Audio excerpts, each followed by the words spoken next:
All right, what's going on, everyone? So quick Iran war update here, and it's a wild one. I mean, bottom line up front, the war is expanding. We've got new participants, new belligerents in the war. For one, the IRGC just tried to carry out a naval operation inside Kuwaiti territory, and the Kuwaitis captured 4 of those sailors.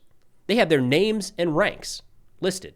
And one Kuwaiti service member wounded in exchange of fire. That seems pretty significant.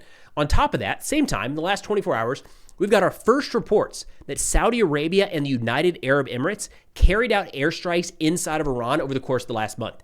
Those 2 countries are now active participants in this conflict, not just on the receiving end and shooting down Iranian drones and missiles, but actively carrying out strikes inside of Iran. There's a lot of different directions this can go. So, of course, we're going to get into what we know as of right now and then what to watch for going forward. Starting with the IRGC naval officers captured by Kuwait, the Kuwaiti Ministry of the Interior yesterday put out a note saying they captured 4 of these infiltrators, and then through interrogation, quote, they confessed to being tasked with infiltrating Bubiyan Island aboard a fishing boat rented specifically to carry out hostile acts against Kuwait. They clashed with Kuwaiti armed forces, resulting in the injury of one of its members and the escape of 2 of the infiltration elements. Pull up a map here to show you the area we're talking about. This is live UA map. We've got Iran right now in the middle of the screen. Just to the southwest of that is the Persian Gulf. So as we zoom in here, Kuwait, Iraq, and the Bubiyan Island are all in the northwestern portion of the Persian Gulf. And you can see where some challenges come in here, where staying zoomed out here, we've got Iran, then Iraq, and then Kuwait in a very small area, so relatively congested. But Bubiyan Island is this big one right here. It's right off the coast of Kuwait. It's significant. You know, this isn't like some small island out in the middle of the Persian Gulf. It's a pretty decent-sized landmass. Again, with a bridge attaching it to mainland Kuwait. Now, not heavily populated. Got Google Maps here. But nonetheless, pretty significant that it is right there off the coast of Kuwait. So this is the island where Kuwait says they were able to capture 4 Iranian infiltrators. Al Jazeera, with some reporting here, says, quote, the ministry identified the group members as 2 colonels, a captain, and a first lieutenant. Real quick on that, they gave the names and the ranks of all 4 that were captured. I'm not going to read the names because, 1, I would butcher the pronunciation without a doubt, and also, it doesn't matter. No matter what, like, nobody's going to hear those names and say, oh, that captain was involved in the operation. So anyways, just know that Kuwait published the names and ranks of the 4 people they have in captivity. Kind of suggests a level of confidence in who they actually have, right? You're going to hear Iran here in a second say these are just like sailors. They don't even know what they were doing. But when Kuwait is able to give the ranks and names and say these are clearly members of the IRGC Navy, you know, a little credibility there. Al Jazeera says during a confrontation with Kuwaiti forces on the island, gunfire wounded 1 Kuwaiti service member. 2 other members of the group escaped during the clash. The Iranian Foreign Ministry has denied the accusations and demanded the immediate release of the 4 Iranian nationals. The Iranian ministry acknowledged that 4 Iranian sailors had entered Kuwaiti waters, but insists that it was caused by a malfunction in their navigation system rather than part of a clandestine military operation. Now, in terms of what they may or may not be doing there, again, significant island right off the coast of Kuwait. Pretty unclear right now what they may have been trying to accomplish. The Institute for the Study of War, I think, summed it up well when they said Bubiyan Island offers a host of opportunities for IRGC to stage operations, conduct intelligence, sabotage nearby facilities, or some combination of all 3. Again, nothing clear at this point as to what they were doing. If one of the Kuwaiti service members was wounded during this operation, it kind of suggests that the IRGC officers were armed and opened fire when they were about to be captured. But this is one that I'll be interested in learning more about. We don't have pictures, we don't have videos to support any of this at this point. The confirmation that we do have is Kuwait saying, we've got these 4 guys, and Iran saying, give us back our 4 guys. So clearly something played out right off the coast of Kuwait. From my understanding, it's the first time in this conflict we've seen any sort of naval or even approaching ground operations between Iran and any other Gulf countries. Now, the other side of this, the other piece of this escalation, is just yesterday, we got reports that Saudi Arabia and the United Arab Emirates have started carrying out strikes inside of Iran. They are no longer just on the receiving end of shooting down drones and missiles, but actually fighting back against the IRGC. This could move the fight in a couple different directions. But before diving into that, a quick thank you to the sponsor of today's video, Upside. Look, there are some expenses you just can't get around, like gas and groceries, for most of us, at least, every single week. So if there's a way to get something back for those purchases, it's worth paying attention to. And I've been looking for something like this for a while without having to switch banks or download 15 different apps or jump through constantly changing hoops. And that's why this video is sponsored by Upside. And honestly, it landed at just the right time. It's exactly what I'm talking about. A free app, cashback on gas, groceries, and dining. So here's how it works. You open the app, claim an offer near you, pay with your card like normal, and get paid. That's the whole thing. And it's extra cash back, not points, not store credit, not some reward that silently expires in June. Money straight into your bank account. In fact, independent studies confirm that Upside users earn significantly more than traditional rewards programs. They have over 100,000 participating locations, and you can stack it on top of your existing credit card and loyalty programs. Upside has already paid out over $1 billion to its users. $1 million every single week. And just a few days ago, I had to fill up the truck. It was getting a little low, and we know gas prices are getting up there, to say the least. So I found a station nearby where I could get 56 cents back per gallon. Yes, you heard that correct. So download the free Upside app and use promo code Preston to get an extra 25 cents back per gallon on your first tank of gas. You can download using the QR code on the screen or the link in the description below. And thank you so much to Upside for sponsoring today's video.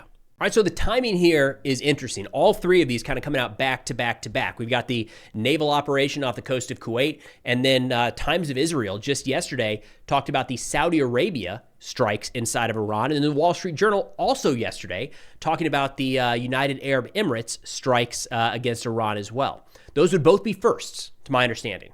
All right. So Times of Israel said, quote, Saudi Arabia launched numerous unpublicized strikes on Iran in retaliation for attacks carried out in the kingdom during the war. That's according to two Western officials briefed on the matter and two Iranian officials. The Saudi attacks not previously reported mark the first time the kingdom is known to have carried out military action on Iranian soil. The attacks launched by the Saudi Air Force were assessed to have been carried out in late March, two Western officials said. One said that they were tit-for-tat strikes in retaliation for when Saudi Arabia was hit. Again, going to the map here to give you an idea now of where these strikes are coming from. So Iran here in the middle of the screen. We were just looking at the northwestern portion up here by Kuwait. Saudi Arabia, southwest, and the United Arab Emirates here a little bit further north. So zooming in, when you're talking about strikes being carried out against Iran, we now have the United Arab Emirates right here, and Saudi Arabia, and then the number of U.S. bases throughout the region, and then, of course, our Israeli attacks as well. So this is significant and could mean that we might see some results in Project Freedom should that ever get back on its feet. Now, the Wall Street Journal, talking about the UAE strikes, said, quote, the United Arab Emirates has carried out military strikes on Iran, people familiar with the matter said, casting the Gulf monarchy as an active combatant in a war in which has been Iran's biggest target. The strikes, which the UAE has not publicly acknowledged, have included an attack on a refinery on Iran's Levant Island in the Persian Gulf. Zooming in, I do believe that it is this narrow island here. So just a little northwest of the UAE. That attack took place in early April, around the time President Trump was announcing a ceasefire in the war after a 5-week air campaign, and sparked a large fire, knocking out much of the refinery's capacity offline for months. Iran said at the time that the refinery had been struck in an enemy attack and launched a barrage of missiles and drone strikes against the UAE and Kuwait in response. Now, in terms of what this means and what to watch for, it's pretty significant because to this point, we have seen a lot of Iranian attacks against their neighbors with drones and missiles, haven't seen anything like a naval operation carried out on Kuwaiti shores, and we haven't seen any of the Gulf countries carry out direct military action against Iran. So something to keep an eye on is, will the UAE and will Saudi Arabia come out and publicly confirm this? Right now, it's still kind of in the shadows. It seems like one of those things that Iran knows and all of the Gulf countries know and the U.S. and Israel know, but they're not saying it publicly. So it's still a little bit of a game there. Now, the positive side here is that this looks to be building a bit of a coalition that is willing and able to fight. So one of the major challenges that we are going to have at some point is reopening and maintaining the Strait of Hormuz. If we have Saudi Arabia and the UAE willing to conduct strikes, even if they're retaliatory strikes against Iran, that is a significant step in that direction of having a military partnership for some sort of short or long-term military operation in this area. Shows, again, that these Gulf countries are willing and able to stand on their own and defend themselves. Now, the negative side here, because again, there's a lot of different directions this could go, different goals, different objectives. I mean, just between the United States and Israel, we have different goals and objectives in this fight. When you start layering in other countries as well, what the United Arab Emirates wants out of this conflict or out of their relationship with the United States and Iran is different than Saudi Arabia, than Qatar, than Kuwait. So the more people we pull into one of these alliances, we just have to know that it's not all going to be on the same page. And, what happens if a ceasefire, for instance, and it looks like this may have played out, U.S. and Israel are in a ceasefire, UAE says, we're going to strike back. See how that plays into the coalition dynamics. It can get messy when a coalition is built kind of ad hoc on the fly like this. It also adds in some chaos. When something goes boom, if the United Arab Emirates attacks Iran, does Iran attack the United States? Or how about the converse of that? If the United States carries out attacks inside of Iran, and we've already seen this, does Iran blame the UAE and Kuwait and start attacking them? It muddies the waters even more than it already is, but that's also kind of the nature of coalition warfare. Now, a big thing that I'm going to be watching here is if this helps facilitate Project Freedom. If you recall, this was like a week and a half ago, the United States made the announcement that we were going to be facilitating the flow of commercial vessels through the Strait of Hormuz. We have since pushed a couple destroyers through a couple different times. I want to say 2, maybe 3 different times. At least 2 of them were under fire. And it was quickly called off. And the argument being given as to why that was paused, now President Trump said it's because talks were ongoing and he wanted to give those room to progress. There was also reporting at the time that Kuwait and Saudi Arabia specifically were upset that we had not consulted them with that operation and that they were just on the receiving end when Iran was lashing out.